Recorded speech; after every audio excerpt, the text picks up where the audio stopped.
Hey guys, I am back with another episode of Fashion Meets History with Domii.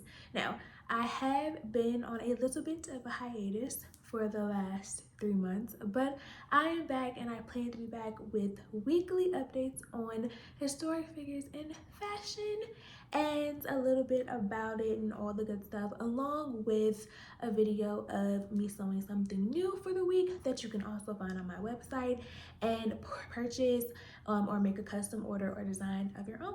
So without further ado, welcome to episode 10 of Fashion Meets History with Domii. I hope you enjoy. As always, feel free to like, comment, share, and subscribe to this video and channel, and you can follow me on all social media platforms below. Let's get into episode 10. Here's two ideas you wouldn't think of throwing together: fashion and affirmative action. As I'm sure we've all heard, the Supreme Court recently struck down affirmative action as it pertains to race and college admission. But the question on everybody's mind is, what will happen next? Will the protection or lack of protection spill out into jobs or other areas like gender and disability?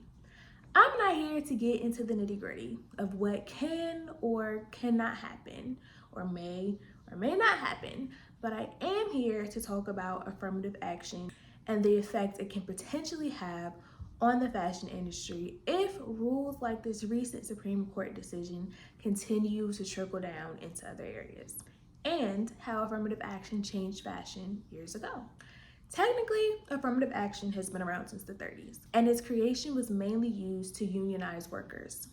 Affirmative action, as we think of it, wasn't officially put into place until the 60s, with executive orders from Presidents Kennedy and Johnson, LBJ, consecutively. Now, this is where things get a little murky.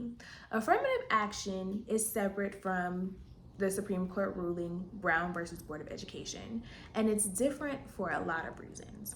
First, Brown versus the Board of Education is an actual Supreme Court ruling that happened in the 50s. Affirmative action, on the other hand, is an executive order. Second, Brown v. Board of Education makes it illegal and unlawful to segregate public schools based on the 14th Amendment, whereas affirmative action is aimed at creating equality, equity, diversity, and inclusion before DEI was a poppin' term. And lastly, as it pertains to this recent Supreme Court decision, Brown versus the Board of Education focused on public schools, which do admit any child between the kindergarten and 12th grade age range in a particular districted zone within a city.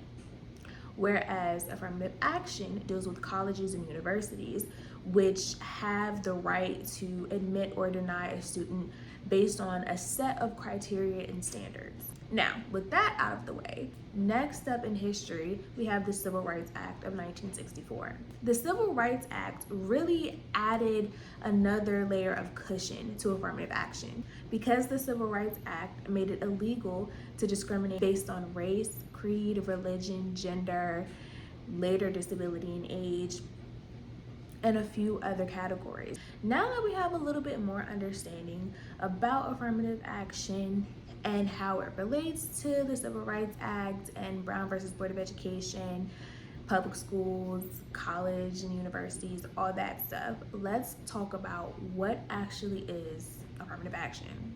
So, contrary to popular belief, affirmative action doesn't automatically grant a protected class an automatic seat at the table. What it does allow is for those people within a protected class to be considered on equal footing if they already meet the bare qualifications that a college or university or a job has in place. So, for example, if to work at Domii LLC, I require a person to have a bachelor's degree, have done some work in social media, to have some experience with photography and video editing, so on and so forth. If there is a white person a Black person, a woman, someone from the LGBTQIA community. I have all these people, which out of all of them, only one is technically not a protected class, which is, well, two, the white person, if it's a white man, right? If those two things are combined, that's not necessarily a protected class unless there's age or disability involved, which in this case, we're gonna keep it light and just say regular, he's of working age. But anyway, so if I have all these applicants, what affirmative action says is that I cannot not consider hiring this LGBTQIA person if they have all of the qualifications. They have a bachelor's degree, they have social media experience, they have photography and video editing experience. I can't disclude them from consideration. I can't disclude that person, right? And that works for all protected classes. So I don't have to hire that person just because they're a protected class, but I do have to say, okay, you meet the qualifications, so I have to consider you equally among the white man, and basically kind of see whose experience is more aligned with my business, what the candidate's plans are in the future, if they see this as a long-term or short-term. I have to weigh out giving somebody the opportunity based on those criteria. I can't just exclude them. And I definitely can't disclude them just because I may not like them or something like that, which I have no issues with the LGBTQIA community, just using this as an example. So that's affirmative action in a nutshell. Which brings me to say that the ultimate goal of affirmative action is to create diversity. And that brings us to the fashion industry. Around the same time in history as the modern day affirmative action was taking root in places like Harvard and Yale, specifically Harvard, the US was dealing with a crippling amount of assassinations. There was Malcolm X, there was Martin Luther King, there was Bobby Kennedy, several others. Because of the importance that these types of situations garnered, the fashion industry started waking up to diversity. The first Black supermodel was featured in British Vogue. She is known by all of us as Danielle Luna. Her appearance on British Vogue was followed up in 1968 by Naomi Sims' appearance on two prominent American magazines. And lastly, we have the incredible Beverly Johnson gracing the cover of American Vogue in 1971. Now here's where the drama around diversity kind of divulges. So it's great that Danielle Luna was given the cover of British Vogue in 1966, but she was given another cover in America in 1965, Harper's Bazaar. One would think all good things, right? Like Olaf said in Frozen, all good things, all good things. No, because it was not a photographed cover for Harper's Bazaar, but a sketch. What are the differences that we have here in the time span of a year between 1965 and 1966? Well, for one, Danielle Luna was not published technically in an American magazine as the cover, full stop. But she was placed as the cover of British Vogue, a European magazine, in 1966. So some could count that as progress. But we also have to look at the fact that fashion and its brands are universal. They aren't just American or European. They go across the whole globe. So American politics and American identity with race and other things doesn't have to fly for European countries. But let's also not forget where America learned its racist history, from Europe. Full stop, also a fact. So is it progress? You be the judge. Let's continue.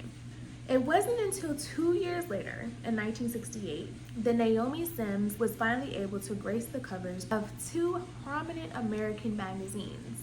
But they weren't fashion magazines. She was able to grace the cover of Ladies' Home Journal and Time magazine. See, Time, very prominent, but not fashion. Once again, it's not until 8 years later, after Danielle Luna in 1971, that Beverly Johnson finally gets the opportunity as a Black face to grace the cover of American Vogue. Now, once again, I ask you, is this progress? You be the judge. The 70s is the height of Blaxploitation, and one thing fashion is going to do is adopt a trend and make it generate them dollars. We've seen that all over the place in 2023. But to be fair, I do feel like progress is progress, even if it's baby steps. And since 1971, we've had Naomi Campbell and Iman, just to name two very prominent supermodels. We also have had Winnie Harlow with America's Next Top Model, which leads us to Tyra Banks, who had her own moment in fashion history. On the design side, we've had faces like Virgil and Pharrell Williams. Virgil is known to create Black luxury from scratch, and then later to work with prominent luxury brands like Louis Vuitton as the creative director for menswear up until his passing. And now Pharrell Williams, a Virginia native, has taken over that same role. So we have made some waves as African Americans in fashion, but even without all of that, one thing is very clear, and I've said it more than once in a couple of my videos. Black culture sets the tone for fashion, whether luxury brands realize it or not. But anyway, back to the main event.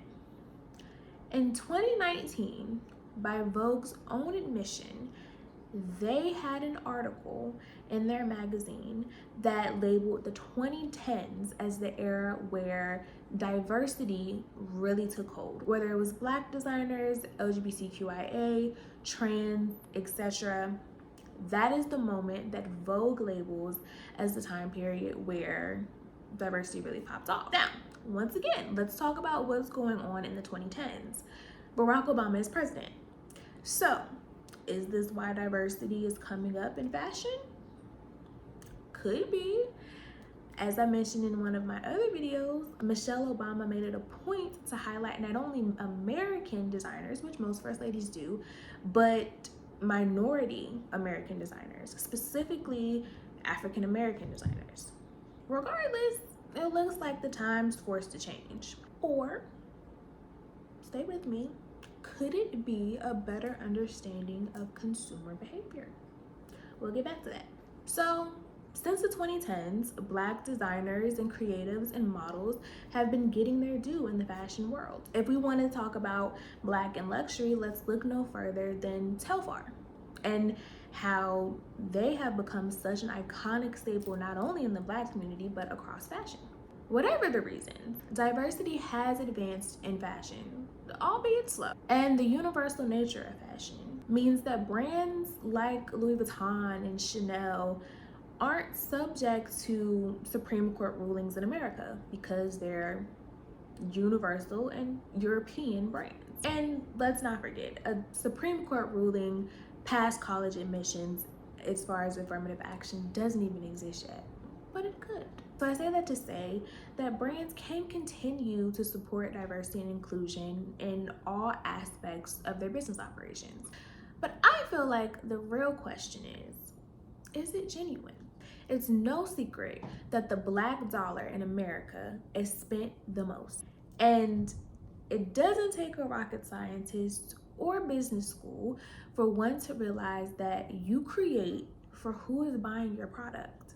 And the need for Black luxury is growing. Black women are opening more businesses. We're the most educated, meaning that we have more disposable income.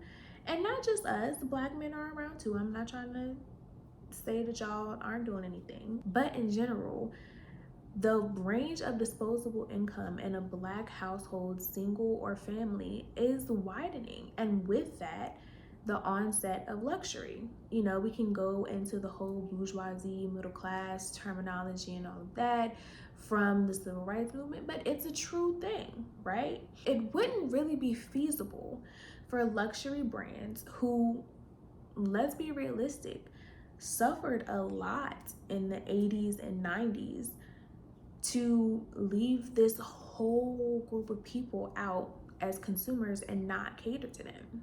When we're talking about the real genuine nature of diversity and inclusion in these luxury fashion brands or in fashion in general, we have to also talk about the failures. And look, you can fail and come back and really learn from your mistake. But let's just talk about some of the mistakes fashion has made and as it relates to diversity.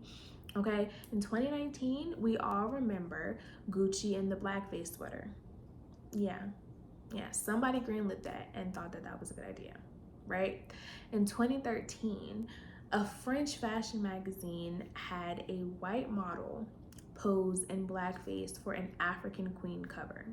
You really could have just gotten a black person to do the cover. So when we look at instances like that, are the people in these spaces really talking about diversity? And are there enough people of color or minorities or protected classes in the room to have a voice for the others and be a resource to the people making these decisions? If you're a cynical person, these types of slip-ups don't scream, "I'm trying to understand." But I like to be positive, and I do believe that some brands and people in fashion really are pushing for diversity with or without affirmative action. But what do you guys think? Do you think that the diversity that's happened in fashion so far is genuine? Do you think that the people that were in fashion made space for minorities? Or do you think minorities simply pushed the door down? Do you think that it's genuine when brands are trying to include diversity? Or do you think that they're just trying to get the black dollar? Everything, like everything else, it's up for interpretation and it depends on how you feel. But this has been a brief history of fashion and affirmative action.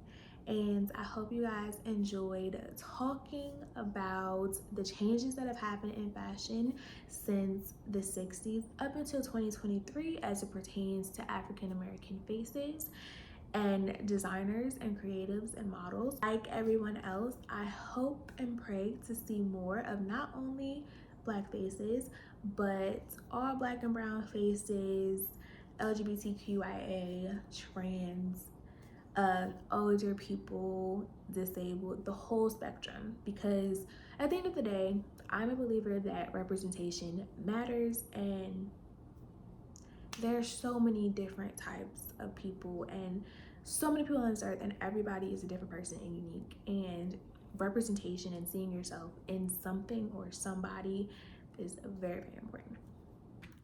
And there you have it. That is episode 10, fashion and affirmative action. I hope you enjoyed. If you have any comments or your own opinion, please feel free to share in the comments. It's an open discussion, a kind open discussion, but an open discussion. And I hope you guys enjoyed. I will be back next week with a new episode of Fashion Meets History. If you have any requests, also drop it below or what have you. And I hope you guys enjoy the rest of your day. Bye.